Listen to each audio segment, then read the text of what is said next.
Long time no see. It is about 8 a.m. Eastern. It is April 10th when I'm recording this, and I am finally making an appearance back on YouTube.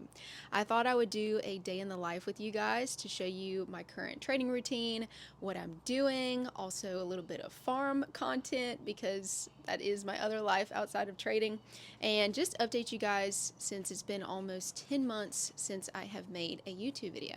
But anyways, I hope you guys enjoy this little vlog style day in the life, and yeah, get ready to see some cows and chickens because we got to go do farm chores.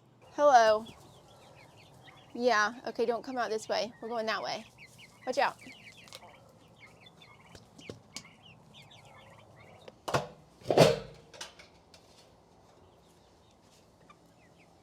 Good morning. Come on. We have got, excuse the redneck door situation. I was supposed to order an electric door and I haven't done that yet. And so this is what I came up with until then. But yeah, I have got way too many chickens. I ended up getting 3 turkeys. Well, one of them died. And so the solution to that was to go get 2 more, which also ended up being 6 more mini bantam chickens, which was a bad idea because I'm a new chicken owner, and now I know that you shouldn't mix the bantams with the regular chickens because they get picked on. I also ended up with 1 male turkey and 1 rooster. Yeah, so I don't know what I'm gonna do about that. That's what I get for, Tractor Supply chickens, but impulsive buys, all those things. Oh, here's the little ones. They're making their way down. They're all the same age, give or take like a few days, but yeah, they're starting to get used to each other. It's just, again, the little ones were getting picked on. And that's our rooster, who's actually been super nice, I think, because the male turkey is like, this is my territory. On to get the cows, if I can get out this door. Okay, there we go. The cows are my favorite morning routine just because I've had them longer and so they're used to me. I'm favoring children. I know, it's bad. Good morning. Yeah. Did you sleep good? Huh? You got hay all over you. Yeah. Well, that was my foot. She's not so much of a morning person. I don't even know if you can see her right now. Dixie, the brown one who just left, loves morning love. Daisy's kind of like, feed me. Here. Nope. You don't need to share. Come here. Daisy. Hey, Daisy. Come here. Dixie, one of you. That's all I've got for morning farm chores right now is the cows and the chickens. I do have 3 surprises coming in July, which I guess I can say is my daughter's birthday presents, but also for me too. Yeah, if you guys haven't been following me on Instagram or seen the updates, a lot of you are probably like, where have you been? Did you quit day trading? All of those things. No, I didn't quit day trading. I had a baby, and she has been the absolute best thing that has ever happened to me. But becoming a mom completely changed everything in regards to my trading routine. Obviously, making YouTube videos, life just got really, really busy. It's hard to do that just by myself. So, to do all the things by myself. And I've always been the type of person who just is used to doing everything by themselves, but switching from being super independent to having a child that depends on you, I can't just work 24/7. With that being said, my trading routine has also changed. So I have still been trying to figure that out.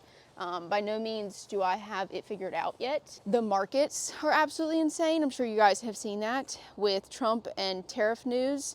We had our biggest day we had seen since 2008 yesterday, and I had an absolute killer day yesterday. I did take some good amount of time off, obviously, with having her, postpartum, trying to figure out a sleep routine. So a lot of things, it was honestly like I had to start all over again, which is crazy after I've been trading for going on 9 years now. So I had to just kind of reset my whole routine, what I was doing. I just couldn't spend hours on the computer, trading like I used to, which again, that's not true freedom, but when you don't have anything else and it's your full-time job, obviously you want to trade as much as possible to make as much money, but in reality, there is a balance and a happy medium to it all. So that's just what I've been trying to find. What are you doing? What are you doing? Do you want love now that you ate? Yeah. She's hangry in the mornings. Anyways, I'll stop talking. Let's go look at the screens and see what stocks are doing. Yeah, okay. It's like the past, honestly, 2 weeks or so, I just have not seen the A+ setups that I had been seeing. Obviously, we've had price action that was just whipsaw price action, and it's always easier looking back to be like, wow, if I would have caught that, I would have made this much money. But in reality, this type of price action, these big candles, unless you're just really good at scalping, it's really hard to trade. It's really hard to trade from a safe perspective because the larger the candles are on futures, they are so leveraged that it could really blow up an account very easily if you get caught in something like this. So today, going into it, I really am just going to take it easy, take it slow. I usually don't trade market open unless I'm just seeing something from a larger point of view. So it's 8:55 a.m. Eastern right now. I'm just going to let things play out for another 45 minutes, study some different charts, see if I see anything. Okay, so it is about 10:34 a.m. Eastern, and so markets have been open for about an hour, which is what I wanted to see. I wanted to see how price was holding that first hour. We had such a huge gap up yesterday. That was really important just to have patience this morning to see if those gains can actually hold for that larger point of view. So far I am long. I'm up about 5,000 give or take. Still really volatile this morning, so I'm gonna go ahead and move my stop up to at least break even. I got a good, or a little bit over, I got a good average of 1851.95 for my long entries. So I'm just gonna go ahead and move this trade slightly break even just to cover commissions. That is my absolute favorite types of trades, is just where you can go break even, you can have no risk, you can just let it play out. And that just goes from waiting for your really A+ entries, being super patient near those key levels, and that's what we did this morning. So far we reclaimed that key level of 1857 I was looking for. So potentially I'm thinking we can have a move back towards like 1900. That's what I'm aiming for, larger point of view, but let's just see how things progress. We had a really crazy day yesterday, so for us to continue another leg up today, that would be wild. Since the markets have been so crazy, I just decided before I get off the screens to go ahead and move my stop up to secure a couple grand. These markets have been too crazy not to, so I just want to make sure that as price is moving in my favor, I'm at least securing some profits. Okay, since we last talked, it was this morning, and now it's almost 3 p.m. Eastern. The day just got away from me and I was not able to get a lot of trades. However, I am currently in a trade, so I'll show that one to you guys, as well as kind of recap some of what I did today. Markets are whipsawing like crazy. However, key levels from a larger point of view are still playing out very nicely. You just have to be super patient for your entries, which I've been really good about this past week to 2 weeks, but I will say it's getting tiresome having these huge candles and news releases. I just want a normal market again. That'd be fun, but we got to adapt. Anyways, let's jump on the screens and see what I'm currently in, as well as what I traded today. Currently, I am in oil long. So we had a really nice larger point of view, practically triple bottom, more than that, but there was a key level I had at 59.17. You can see it on this chart right here. So we were just bouncing aggressively off of 59.17, and so I was watching that from that larger point of view. We just kept finding buyers there, traditional trend line break, but the core of my strategy is really those key levels. If I don't have a key level of interest that we're near, I'm not going to take a trend line break. I think a lot of people misinterpret my strategy is just trend lines. Absolutely not. I only take a trend line break if we are near a key level. So really nice price action off 59.17. And so this is my broker. I am in 5 contracts. And so the profit and losses right here, it's up about 2,600, 2,700 right now. I really wish I took more, but honestly, it was just later in the day. Markets were crazy. I was actually on my phone when I entered this trade, and I just got back home from running errands.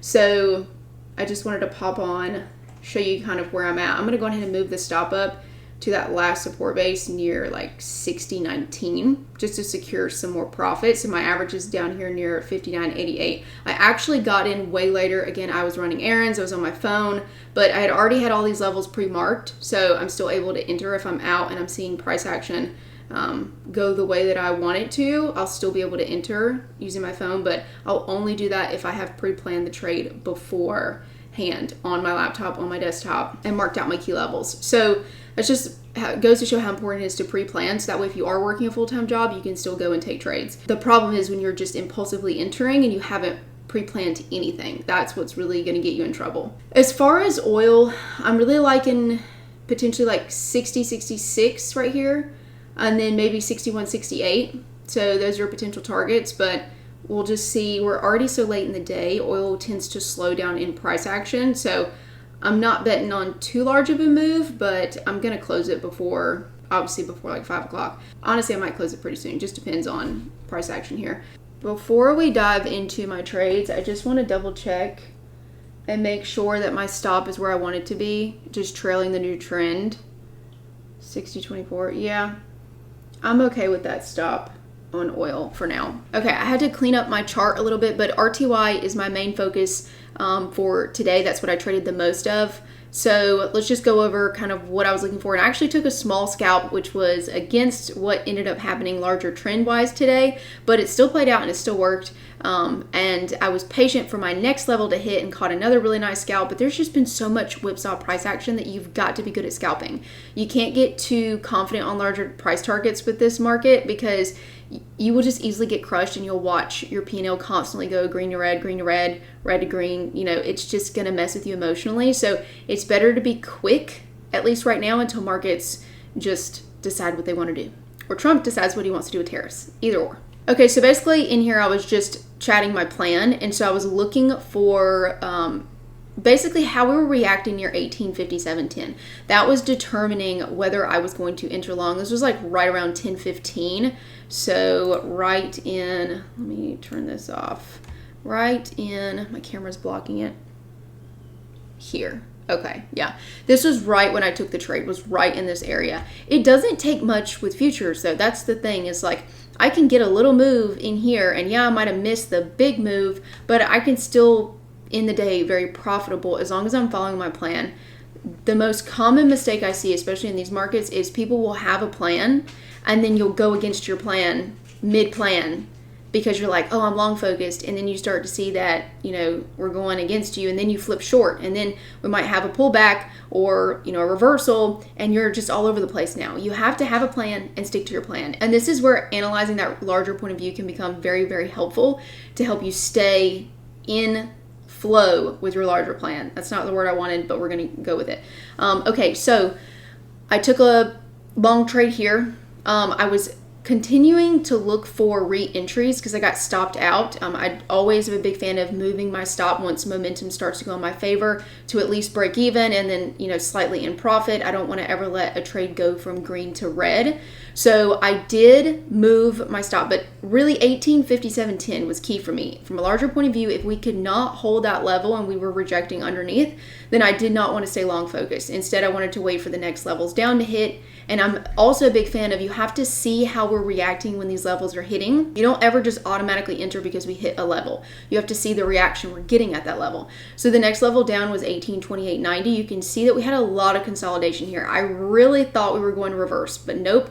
Long wicks at the top, no buying pressure, a ton of just indecision type candles, and then sure enough, we just kept melting down until we finally hit my last really, really big level, which was 1860.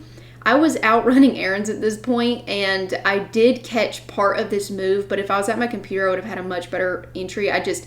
It was moving too fast for me to confidently enter with size, but I did catch still a really, really nice move off of that 1860 level. And we had a nice downtrend break, but again, I'm not taking these trend breaks unless my key levels are hitting. Those are number one in my strategy. Okay, so first trade was just along here.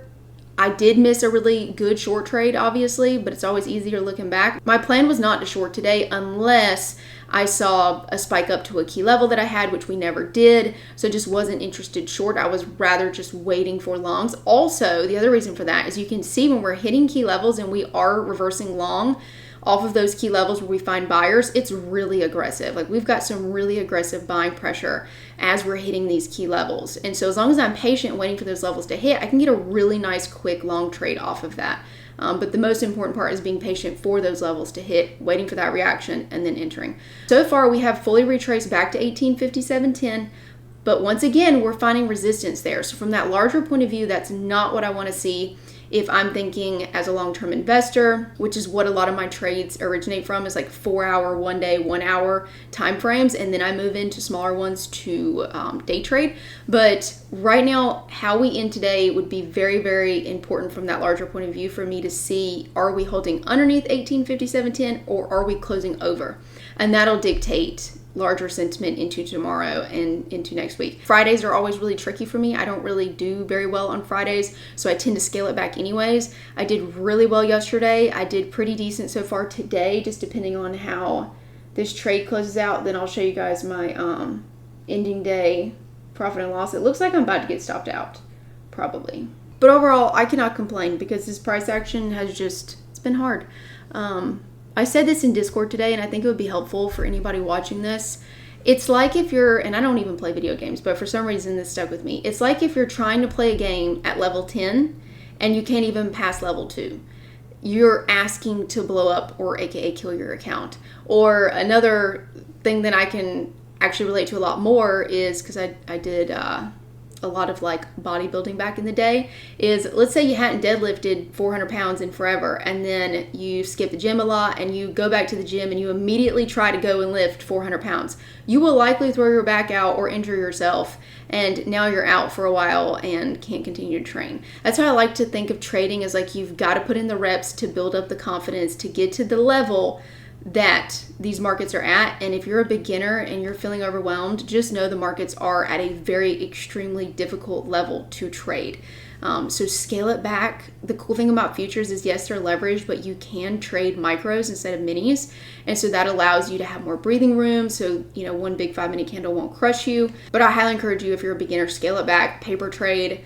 If it's too overwhelming, zoom out to larger time frames. That can also really help. But if you are using larger time frames, you really do need to make sure you're scaling it back in the amount you're trading, because again, these candles are huge.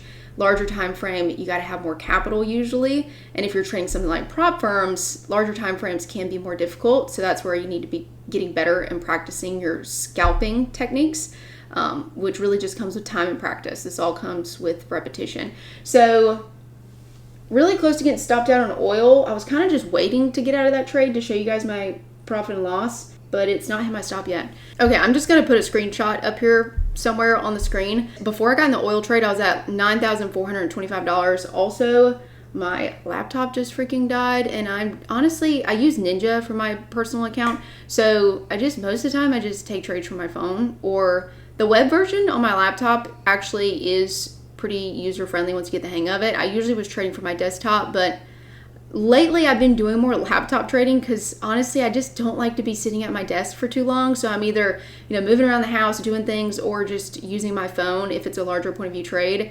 If it's a heavier day trade though, I won't be doing that on my phone unless I've just got a really tight stop off of a key level. But yeah, about $9,425 right now. I'm up on oil about 2,280, but we're talking secured. So it looks like it's going to be at least a $10,000 day. Yesterday I had over a $20,000 day, but again, I have not been having these days every day. And I also have not been taking a ton of trades that are sized until I have to have those key levels hit from that larger point of view. I have to see reactions at these levels, and me being super patient for that, which is a huge part of my strategy, that is where I have seen the most success over the years, is being patient, waiting for those levels to hit, setting alerts, and not trading until then. I think getting caught in the middle like this is where people go wrong. They're just trying to chase things that don't really make sense. You just don't have a plan. You're just going about your day, buying and selling, and you really don't have that larger point of view plan, which again is key for confidence. But that's a wrap for this YouTube video. This actually ended up being way longer than I had planned. I don't know, I actually didn't really have a plan for this YouTube video because it's just been so long since I've been on.